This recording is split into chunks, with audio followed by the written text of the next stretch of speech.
ইয়া রাসূলুল্লাহ, আপনাকে ভালোবাসতে কোনো কারণ লাগে না। এখান থেকে যদি সেজদা দিয়ে কিয়ামতের দিনও উঠি, তারপর আল্লাহ তাআলা শুকরিয়া আদায় করে শেষ করতে পারবো না, শুধুমাত্র মুসলিম করে দুনিয়াতে পরিচয় দেওয়ার জন্য। আর এর উপরে আরেকটা বোনাস হিসাবে দিয়েছেন প্রিয় নবী মুহাম্মদ সাল্লাল্লাহু আলাইহি সাল্লামের উম্মত হিসাবে। আর উনি একজন ব্যক্তি যে ওনার মতো না কেউ ছিল, না কেউ আছে, আর না কেউ হবে। কি করেননি তিনি আমাদের জন্য, বলেন কি করেননি? নিঃস্বার্থভাবে সারাটা জীবন আমাদের ভালোবাসে গেছেন, আমাদের জন্য একের পর এক কষ্ট সহ্য করে গেছেন।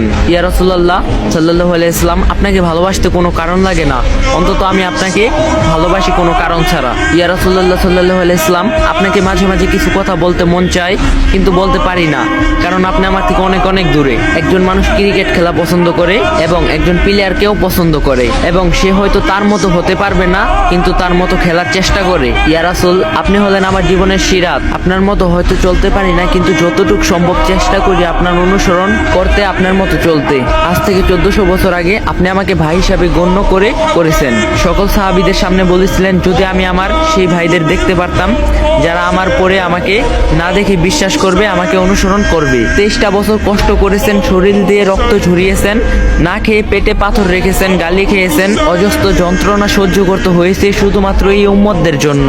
আমিও সেই উম্মতের একজন, আর আপনাকে ভালোবাসতে কোনো কারণ লাগে না আমার। নিঃস্বার্থভাবে ভালোবাসে গেছেন আমাদেরকে, অজস্রভাবে পানি ঝরিয়েছেন, চোখের রাতের পর রাত নামাজে কেঁদেছেন, কখনো নিজের জন্য নয়, শুধুমাত্র আমাদের এই উম্মতদের জন্য। কাল কিয়ামতের দিন আপনি আমাদের জন্য সুপারিশ করবেন, কবরে আপনাকে দেখানো হবে, আপনি তখন হবেন একমাত্র ভরসা আল্লাহর কাছে সুপারিশ করে জান্নাতে নিয়ে যাওয়ার, যেখানে নিজের মা বাবা ভাই বোন আত্মীয় স্বজন বলবে, তুমি কে, আমি তো তোমাকে চিনি না। নিজের মা, আপন মা যে সন্তানকে এক মুহূর্ত না দেখলে পাগলের মতো হয়ে যায়, সেই মাও বলবে, আমি তোমাকে চিনি না, আমার কোনো সন্তান ছিল না। যে বাবা সারাটা জীবন শেষ করে দেয় সন্তানকে সুখে রাখতে, সে বাবা বলবে, তুমি কে, আমি চিনি না, আমার কোনো সন্তান ছিল না। তখন আপনি এসে বলবেন, তুমি আমার উম্মত, আমার সাথে চলো, তখন আপনি হবেন সকল ভরসা। তারপরও আপনাকে কেন ভালোবাসে না? আর আজ আপনার চরিত্র নিয়ে কথা বলে কাফের মুশরিকরা। কষ্ট হয় যখন কোনো মুসলিম ভাই ওদের সাপোর্ট করে, ওদের জন্য চোখের পানি ফেলে।